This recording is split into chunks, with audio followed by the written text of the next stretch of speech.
was struggling to make this video, not because I have other projects I'm working on, no, but because the game we're about to discuss has some of the most split opinions on it. Some people consider it one of the worst games ever made, but others sees it as an underrated gem that wasn't given the chances it deserves. And after completing the game, I will share my thoughts about it, starting with a full retrospective. So if you enjoyed this video, don't forget to like and subscribe, or things won't be the same anymore. So have fun! Now on to the video! It's the year 2003, Sonic Team just released their new game, Billy Hatcher and the Giant Egg, a game that was meant to be some kind of a test for the new hardware at the time, aka the GameCube, especially that it was Sonic Team's first attempt at making a full game in a non-Sega console after releasing ports of their Dreamcast Sonic games on other consoles like Sonic Adventure 2 Battle, Sonic Mega Collection, and later on Sonic Adventure 1 DX. Well, the game wasn't actually that bad, and it was one of the most unique 3D platformers at the time with its gameplay mechanics and the great graphics for a 2003 GameCube game. Plus, it was the official confirmation of my 10 years old theory that Sonic is canonically a chicken. But that's not what the video is about, so let's hop into December 13th, 2003 with Sonic's first mainline game for a non-Sega console, aka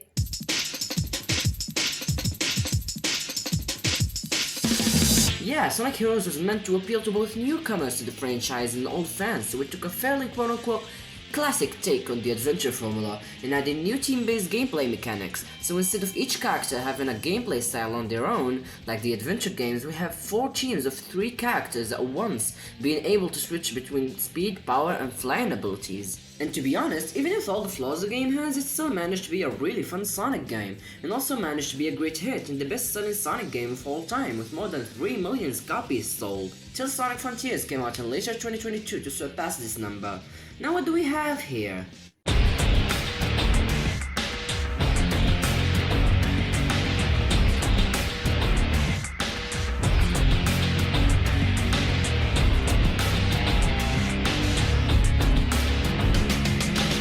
Oh yeah, good old 2005, the year of emo people, white people, and peak, and peak. Oh wait, ew, get out of here! And of course, that one game with the very edgy hedgehog that happened to be what we're gonna talk about here. Enter Shadow the Hedgehog, the game.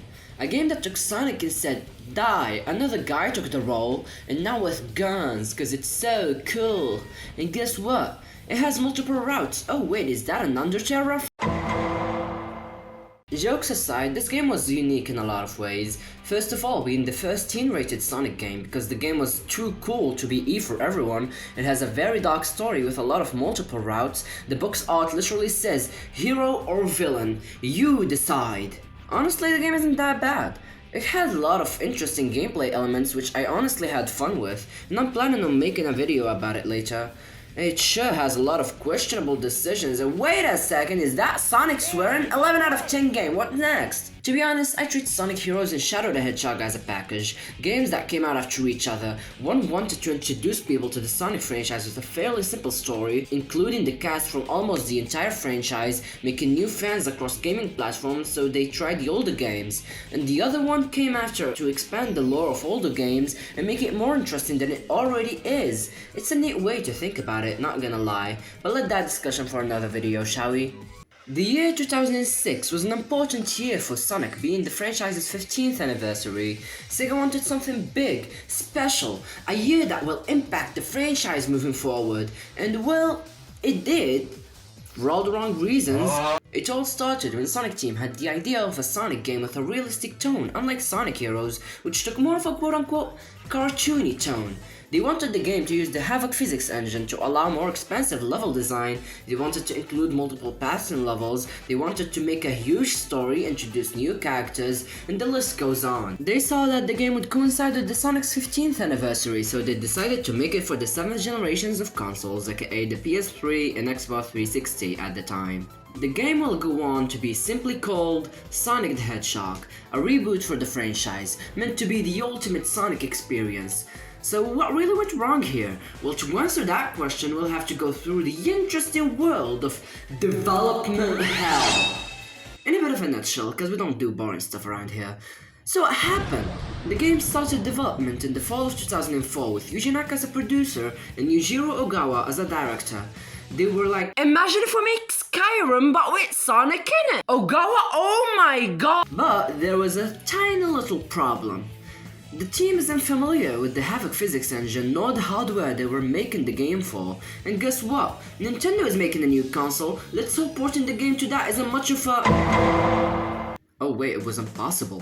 The Wii was too weak compared to the PS3 and Xbox 360. They had to study its specs and stuff, and due to Sega making it harder for the team to make anything just work because of the tight deadline, they had to cancel the Wii version of the game. And instead, Sega was like, so y'all gotta make a new game right now. But boss, this game exists. Yeah, money exists too, yoink! No. Yeah, it was hell.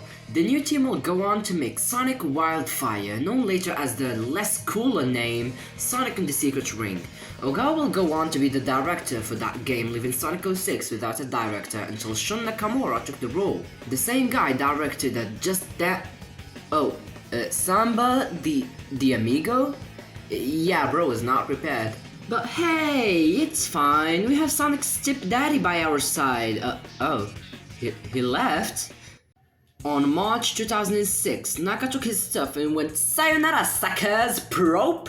Leaving Sonic team in confusion and taking more members with him. Damn, I feel bad for poor Nakamura. Yeah, a lot of content has been cut, a day-night cycle gone, some story elements gone, actual hub worlds instead of the almost haunted dead environments, nah-uh. The team had only a bit of time to focus on fixing the gameplay, so not clipping through a wall every 5 seconds, and make it so you're not waiting 3 minutes in a loading screen to read one line of dialogue. And you can say that they didn't have much luck with the latter. Oh, guess what? The PC port never made it out alive. Yay! Despite being promoted, the team was struggling to even get the game done, so it was cancelled, which is honestly really unfortunate because we could have seen some amazing mods for that. At this point, they had to put anything together in order to hit that stupid holiday deadline. They presented many playable demos for the game, the first one being present in E3 that year. It has a Sonic and a Silver specific stages to show his gameplay and stuff. Opinions were mixed as the gameplay was buggy as hell, you would die over a wrongly timed jump, running onto stuff, and it was really an unpolished mess, but hey, it was a pre-alpha, so that might be the reason why. And the second demo was shown on September 27th at Microsoft's event X06, which had many improvements that were actually never implemented into the final game, and it became a public demo for Xbox 360 users later that day. Left without a room for a delay, the game had to release on the darkest day in the franchise's history, being November 14th on both consoles. And you can see that people didn't like it that much, like at all, but did it really deserve this? I used to hate this game. Not until I finally played the PS3 version a while ago, and after finishing the main story, well, stories, I can say that it was fun. To a degree at least. So you all know what time it is. Let's review Sonic the Hedgehog 2006. Oh god, that's gonna be a ride. As always, let's start with the positive stuff, and trust me, there's a bunch of those around here. The feeling of booting up the game, hearing the main theme, his world as the title screen takes place in Kingdom Valley, the same stage that was promoted in both demos and the box art for the game. Then pressing start and going through the main menu with the music playing, it just feels great. We'll talk about the music more later, but let me say that it was something very special. It was a tradition going on with the adventure game's main menu, and I think Sonic 06 did it the best here. I also love how the UI uses the color blue, red, and silver, referencing, of course, the main 3 characters, Sonic, Shadow, and Silver the Hedgehog.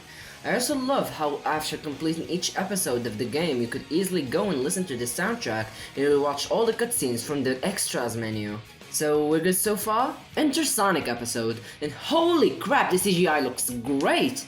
Done by Blur Studio, same people who did the CG for Sonic Movie 2 later in 2022. It succeeds at showing the vision the game has. Shows the main character, Princess Elise. First look at Silver the Hedgehog, and wait a second, what have they done to Eggman? He looks fat, but kinda real? I kinda like this redesign. Fits the realistic approach the game has.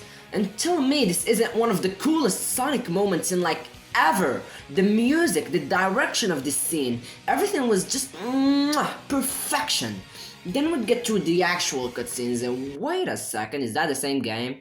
This looks weird. The lightning isn't a thing, and I can bet they use motion capture for like 90% of these cutscenes, and while I'd say it's fine for human characters, it isn't the same case with Sonic and the gang, cause this just feels wrong. And for y'all wondering what motion capture is, it's, according to Google, is recording the movements of an actor and translating them directly into digital animated characters. And it would feel at least fine if the facial expressions were a thing here. I mean, aside from the CGI cutscenes, these characters look so lifeless. And it's so unfortunate for a story that has a lot of cool moments. I can't just help but think of the lost potential here. But let's talk about the major problem.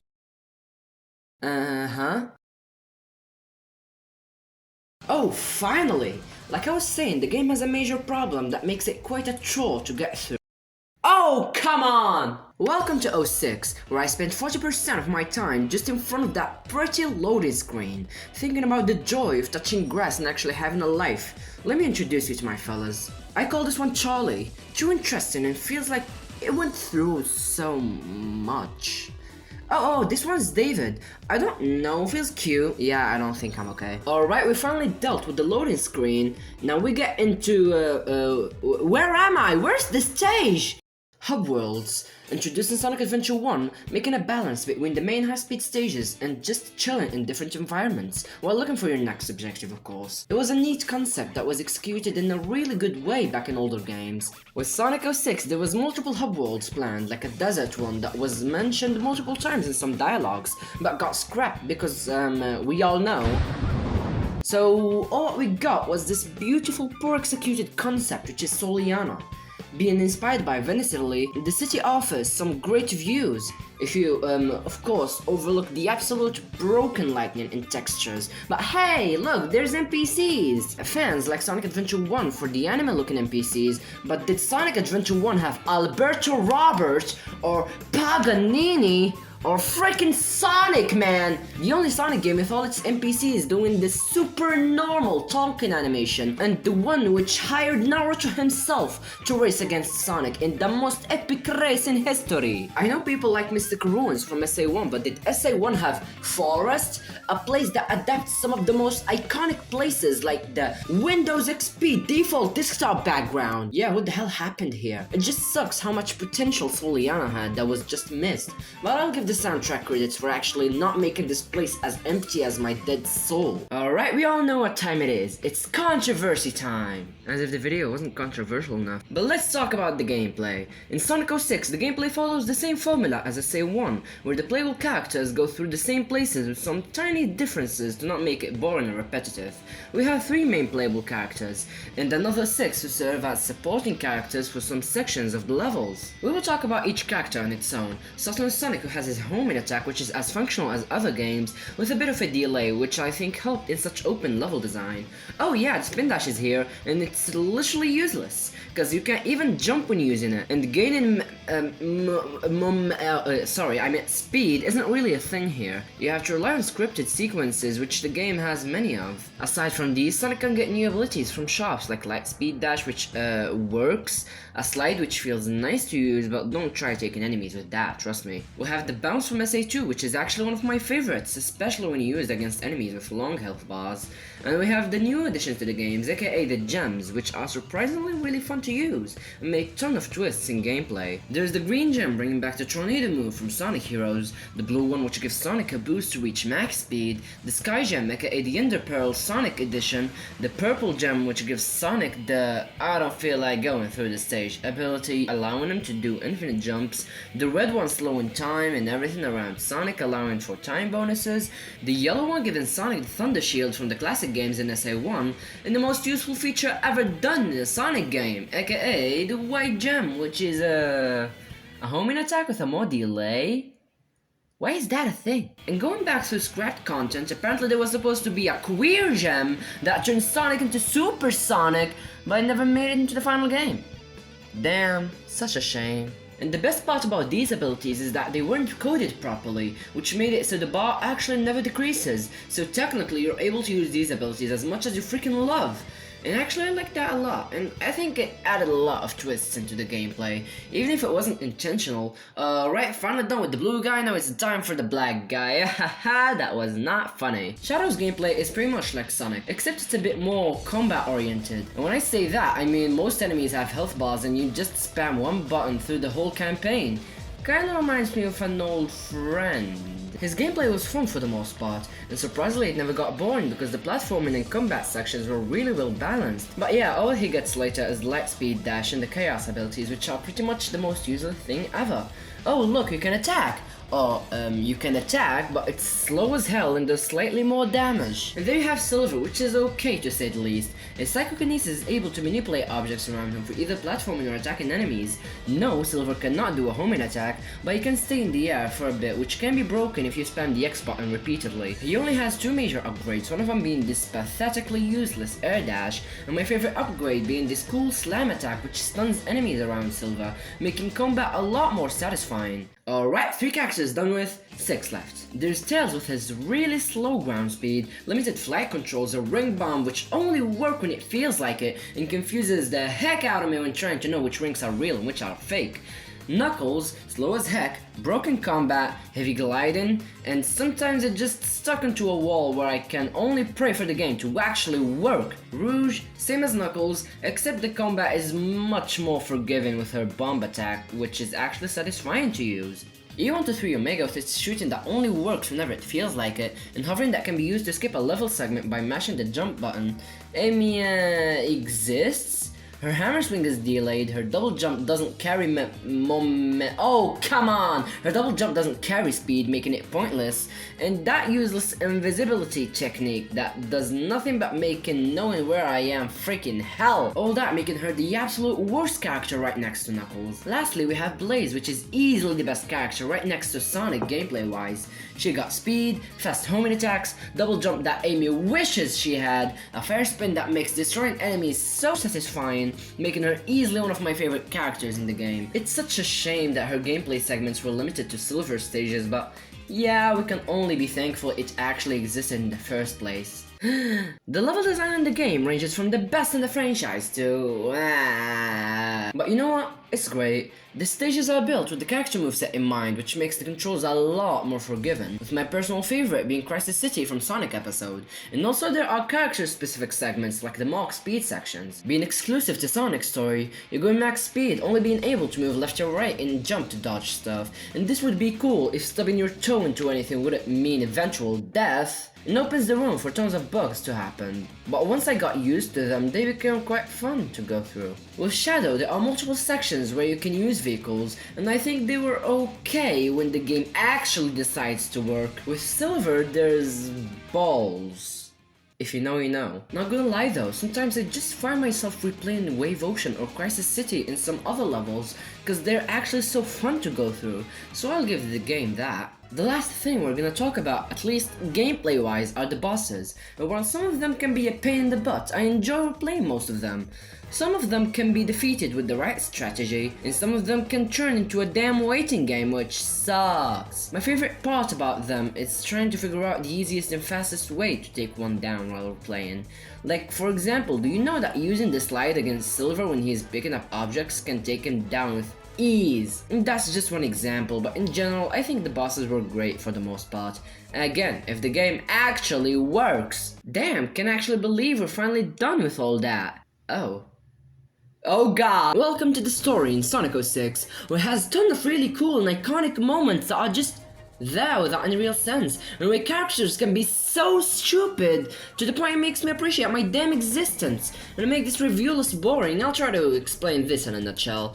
Alright, everything's good, let's get going. The story starts with the Princess of Soliana, or Peach as I like to call her, celebrating their annual festival to honor their god Solaris. Peach has ADHD, so she can't focus on the damn thing. Dr. Eggman aka Bowser of this game breaks through trying to steal the emerald from Peach, but Sonic saves the day, taking Peach away from him. But not so fast. Bowser Bowser kidnaps Peach while Sonic's back was itching. One stage later, Sonic and Tails realize they can't follow unmoving aircraft on foot because duh. Then they go back to Soliana to discover that the princess is located in the desert. Sonic saves Peach again, so she explains the law behind the flames of disaster. So apparently the city was almost destroyed 10 years ago by their own god Solaris using the flames of disaster thing, which Eggman wants to take control of so he can finally be able to conquer the world. Sonic ignores all that and says shut up and run while going through the beauty of the Windows XP wallpaper. After reaching Soliana, Sonic gets attacked by Silver, which is a hedgehog from the future, trying to save his present by searching for the Iblis trigger.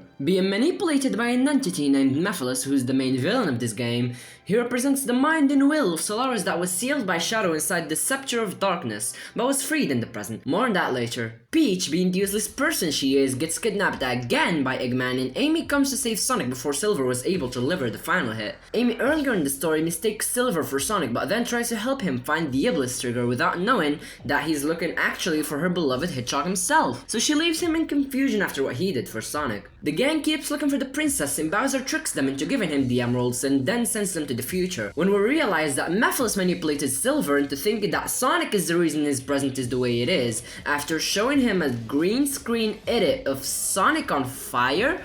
Like, yeah, just like that. I don't know, seems legit. But then he sends Silver back in time to stop Sonic. Luckily, Sonic and friends find Shadow and Rouge, and then they fight a form of Iblis while hunting for the Chaos Emeralds. Sonic returns to the past using Chaos controls of Shadow, saves Peach again. Silver tries to kill Sonic, but Shadow comes in and helps, and then she gets kidnapped again. Why? Shadow and Silver made out and then time traveled 10 years before the events of this game, when we realized that Peach's father was experimenting on the freaking god, which resulted in it getting separated into two beings, the Flames of Disaster being Iblis, which represents the power, and the Dark Shadow being Mephiles, which represents the brain, and that explains his love for manipulating people. Anyways, Shadow seals Mephiles into the Scepter of Darkness, and Peach's father seals Iblis inside of his damn daughter? Damn, I only know one father who's worse than him. Anyway, Silver gives the mini Peach the Chaos Emerald, which explains it being with her in the first cutscene, and we know that if the princess cries, Iblis will be freed, so I'm basically supposed to believe that this girl did not cry for a damn 8 years.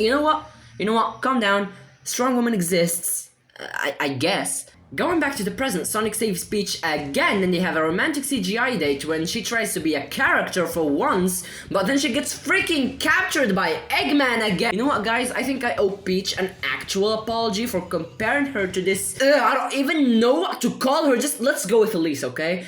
So Sonic goes after the airship with the help of Silver this time because he knows the truth now. But again, they fail because they're going after a damn airship on foot. But this time the ship malfunctions, causing the death of both Eggman and Elise. Sonic being heartbroken after the death of his crush until Silver comes in and reminds him that none of this even matters anyways because time travel exists. So he goes back in time and saves her for the last time, hopefully, and Silver goes to the future with Blaze to seal Iblis inside of him, but he gets rejected, so Blaze does it instead, sacrificing herself and teleporting to another dimension in quite an emotional scene. Shadow, on the other hand, trying to seal Mephiles using another scepter but fails, which results in it blowing up. Mephiles tries to defeat Shadow, but Shadow takes off his inhibitor rings, giving him a boost of power, allowing him to easily defeat Mephiles. But Mephiles still manages, apparently, to follow Sonic and Elise and kill Sonic? Damn, Mr. Memphis Tennessee, I underestimated you. Sonic's death causes Elise to cry, releasing Iblis, and Mephiles uses that to combine with Iblis and become Solaris, destroying the world and putting only the main cast in the void. Because yeah, why not? Everyone's sad about Sonic's death, but Elise suddenly feels Sonic's presence in the air, which the game does not elaborate on. Then Silver tells her to use the Chaos Emeralds to bring Sonic back, because apparently that's a thing now. So Elise decides to kiss Sonic, causing the famous kiss scene that critics still talk about to this day when reviewing a Sonic game. Like, why would you kiss a dead mutant hedgehog? Are you serious? Oh my god, Sonic is alive. And he's Super Sonic now.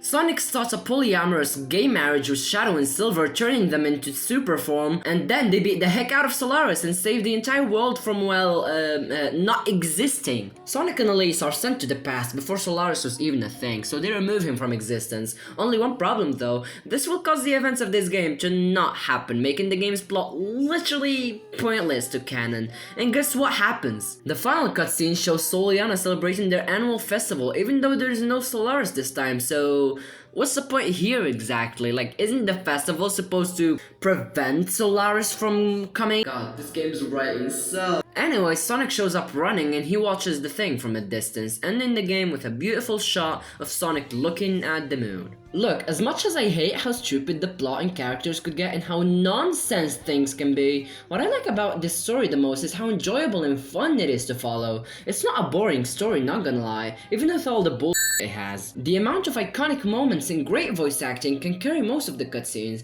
Jason Griffith did an amazing job at Sonic and Shadow, and Sliver's voice actor delivered a really fitting voice for the white guy. I don't think there's a voice actor I actually hate in this game, and that's an amazing thing. And I'll never forget the famous line, "If the world chooses to become my enemy, I will fight like I always have." The delivery is just, no. But yeah, the story's alright at best, but it really pisses me off at worst, to be honest. Alright, let's talk about performance. One of the major issues with this game, to many people, you would encounter a lot of glitches, frame drops, My experience honestly wasn't that buggy though, at least not as much as I expected. The frame drops were something I got used to eventually, even though they shouldn't exist in the first place, and I can only think of 2 times I lost because of an actual glitch, being Wave Ocean Mach Speed section and Flame Core's collision issues. Also, the game is really not that polished, like at all. Camera can be hell to control sometimes, lip syncing in cutscene does not exist, it's easy to clip through walls, suck on walls, especially with Knuckles and Rouge, and the loading screen, oh my god! Calm down, we just reached the music section, it's going to be okay, just calm down, okay? The soundtrack. God, do I love the soundtrack. Sonic 06 presents one of the most unique OSTs in the Sonic games. This was Tomoyo Otani's debut as a sound director, and holy sh**, he cooked. Since the very beginning, it's easy to know how special this is gonna be, and it is. From the shift in style, which makes every level so memorable, and the mashup between hard rock and orchestral results in some amazing tracks.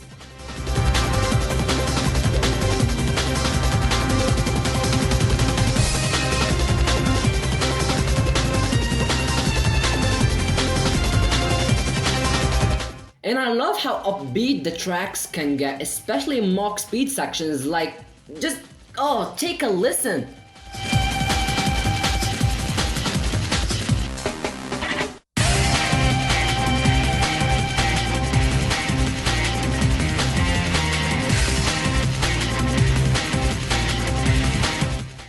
Another example is Wave Ocean, which starts with the beautiful beach drums mashed with the electric guitars and the amazing solo.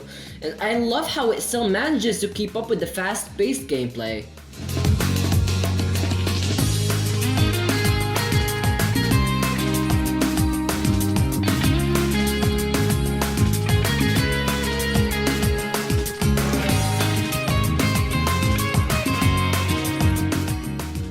But once it reaches the Mach Speed section, it turns into one of my favorite Sonic tracks of all time. And every track is just an entire mood by itself and it's just so perfect.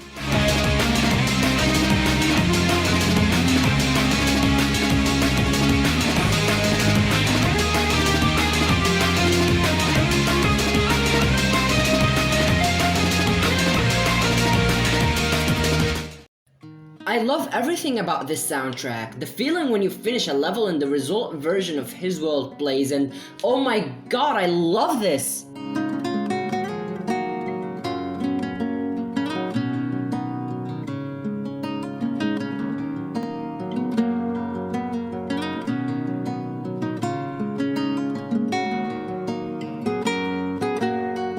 His World itself is one of my favorite Sonic main themes of all time. Composed by Otani and performed by Zebrahead, the song matches up rap and rock and orchestral parts, resulting in something truly beautiful. In this world, where life is strong. In this world, life's an open book. In this world. Each main character has its own vocal song, with Shadow having a remix from the song All Hail Shadow from Shadow the Hedgehog 2005, remixed by Crush 40. This song feels like the perfect theme for the ultimate life form himself.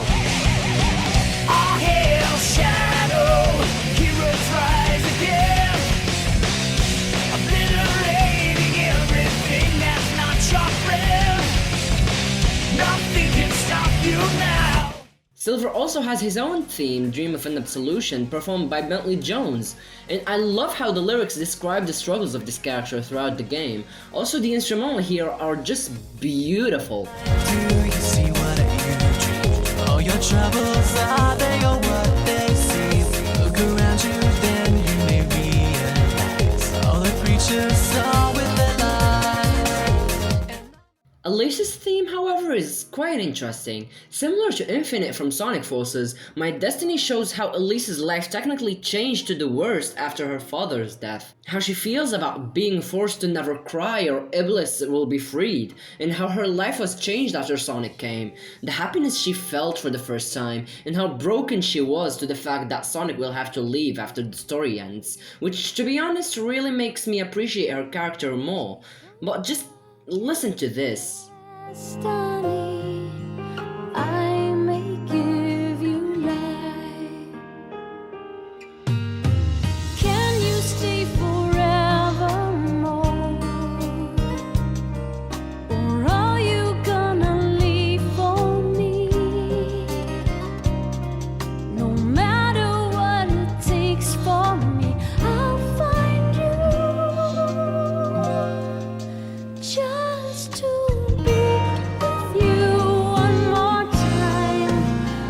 Yeah, if you couldn't tell already, I really love this game's soundtrack, easily one of the highlights of my experience as a whole, and I'm glad Tomoya is still cooking with the Sonic soundtrack till this day.